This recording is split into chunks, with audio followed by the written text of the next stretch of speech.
Hi, everyone, or at least Professor Scott. This is Marianne Laney, and I am presenting my final capstone presentation for Education 235. And I'm really excited to share because this has really been a labor of love, and I'm really excited to wrap it up, but also be able to share this showcase and then advocate for other people to take the class. Really excited for everyone really on campus to be taking this class. I did put a table of contents in here and it just kind of outlined everything that Professor Scott wanted us to do. I did add a table of contents and a slide at the end. For my opening hook, it's actually on the front side. Designing inclusive solutions for big behaviors in early childhood. We find that, teaching teachers is really metacognitive in terms of how to identify behavior, how to predict behavior, how to handle behavior, classroom management strategies, all while trying to balance rules, ethics, and guidelines for ed code and licensing and developmental appropriate behaviors, what to expect from children.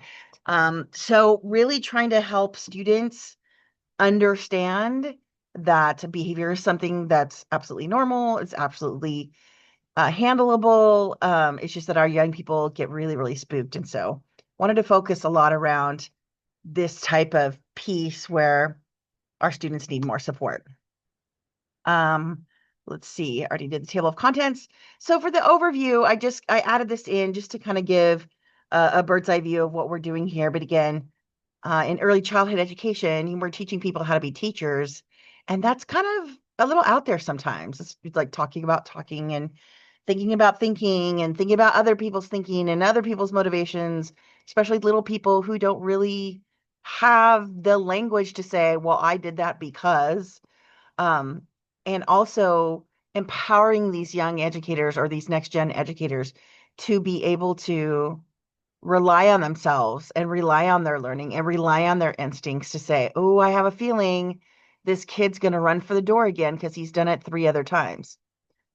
Just like it's predictable after the second time, we can put some ideas into place that will help guide and kindly and empathetically help children without punitive punishment or any sort of demonstrative behaviors on the part of the educator. So keeping children engaged is a challenge for many of us who know that. But also keeping them engaged for 6 hours a day, big one, big challenger. Again, I'm really committed to UDL, which is Universal Design for Learning. That's should be applied in every class, even through all of our classes. And I really want to emphasize that every brain is different, even the teachers, even the professors, and even your learners. And then those brains do change over time. Plus, our professional development and our techniques kind of build on each other as we keep going down the rabbit hole of our career. So, again, trying to put all these pieces in place needs a lot of help because again, education has changed so much in the last few years. We want to make sure that our students are on the cutting edge. They're also they are very aware of their own ethics going into this and in every step of the way, including ethical use of AI and whatnot. So again, I like how this talks about transformative allyship and designing education student-centered experiences. My favorite AI tool, actually, I have a new one since this time, but I'll go ahead and talk about this one. Monica AI does a lot. I'm really happy. It's a Chrome plugin, so I don't have to go find it. It's just kind of hanging out, waiting there for me. But look at all these different things that it does. Besides writing and writing agent, it can also take your lecture and make a podcast. There's a bunch of different things. Mind map are a great way for our students who are a little bit more right-brained and creative to see linear information. Translating, there's a lot of that now out there, but AI detector's okay. But again, this is, and then the bot section here is a little bit like Play Labs. Oh, I didn't put that in the end. Let me put that in there.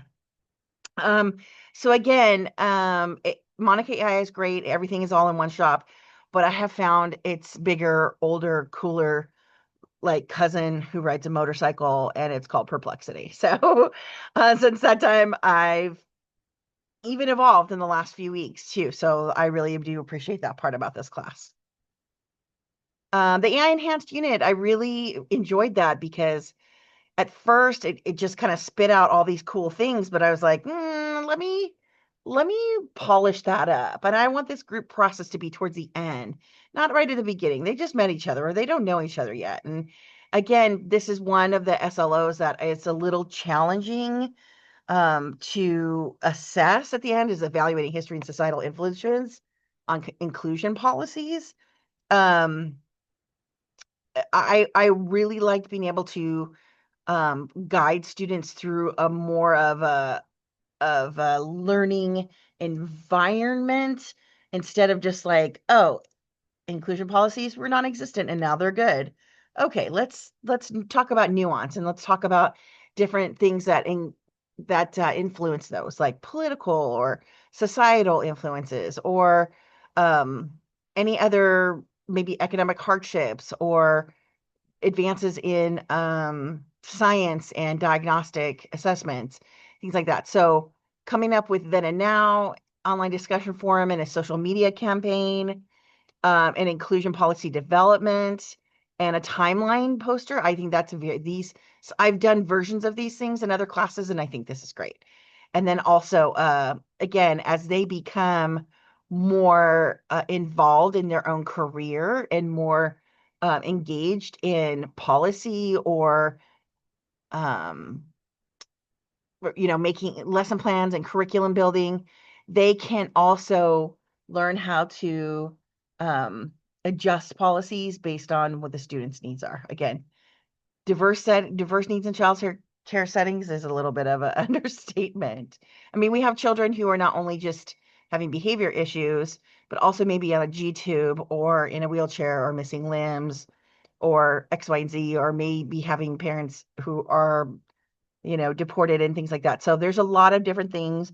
Trauma and resilience is one of our threads, but I think this AI really helps us put everything together. If you notice, I chose photographs. That's one of the pushes in our department, is to include real world pictures, no cartoons, no weird graphics. It's just, we want to see real people doing real things. For the student-centered AI policy, again, I'm a big fan of AI, but I want to make sure that they are using these policies appropriately.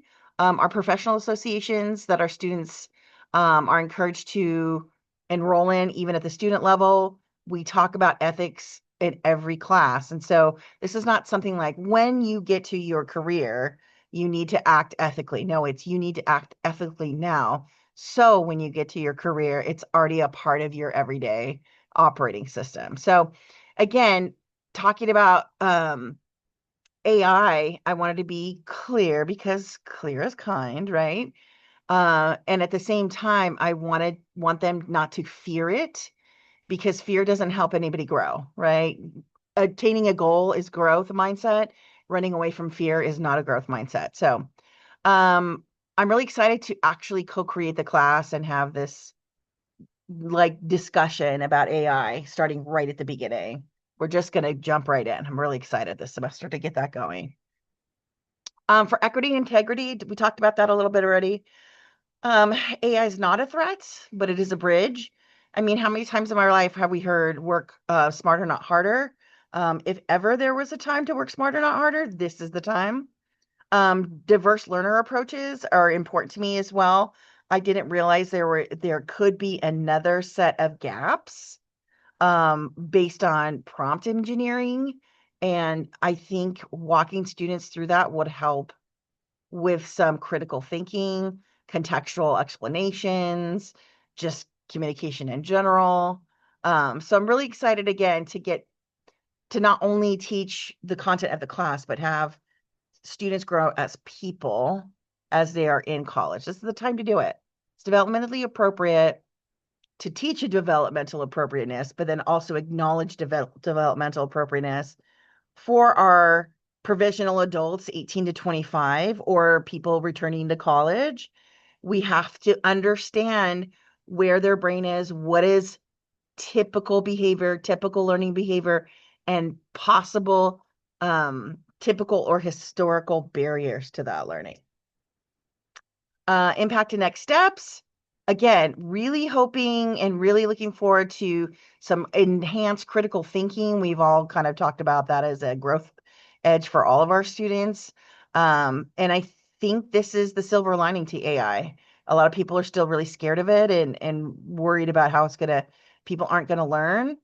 Consider it training wheels to learning. That's how I look at it, or scaffolding to advanced learning. So really, again, really looking forward to implementing and taking my career and my pedagogy to the next level. Metrics to track. We always tend to not have as many men in our field. I mean, having men preschool teachers there's like a collective consciousness about that might be weird, that might be uncomfortable, that might be not appropriate, but we're trying to, again, open our doors for men in non-traditional careers, just like women in other non-traditional careers. But again, metrics to track would be kind of maybe doing a side-by-side comparison if I have two sections, and seeing how one, had AI embedded in it, learning would be more engaging, or students attained higher grades and things like that. So we're looking at different ways to incorporate AI, because AI is going to be in our world, and it doesn't mean that we're cheating, and it doesn't mean that we're not learning. We're just learning in different ways. Okay. Always equity, always trying to maintain equity. Again, learning that this could cause some other equity gaps was new to me, and I really enjoyed kind of spinning out a little bit on that topic, because you don't know what you don't know until you find out, and then it's like, wow, let's dig deeper. So that was really cool. Let's see, credits and tools. Again, I didn't put in here. There was something I said at the beginning. I'll have to go back and watch my own recording. Like Monica, I did put that in there. Canva, yeah, I use Canva every day. I love it. ChatGPT, I kind of moved on from ChatGPT, but yes, I feel like that's like saying Kleenex when you really could grab any tissue. It's now going to be a brand name a little bit because it was like the first one out there. Napkin AI, yeah, it had its moment. I did use it. Not a huge fan, but maybe I'll go back to it, give it a second date. Perplexity AI, that's my homie right now. That's where I'm learning everything and getting all the cool, extra cool stuff in there. Zoom, I use clearly for this presentation, and then I did process this, typo, through YouTube, and so that it has a shareable URL. Lastly, but not leastly, thank you, Professor Scott, for a great summer. I haven't taken a class in almost 30 years. This was really fun, but very enlightening and eye-opening in a lot of different ways, to see what the students see, to see how things could be presented differently, how things could be presented more concisely. I mean, I learned a lot, and I'm really, really grateful. All right. Thank you all for your time, and have a great fall semester, and hope your AI journey is as productive as possible. Bye.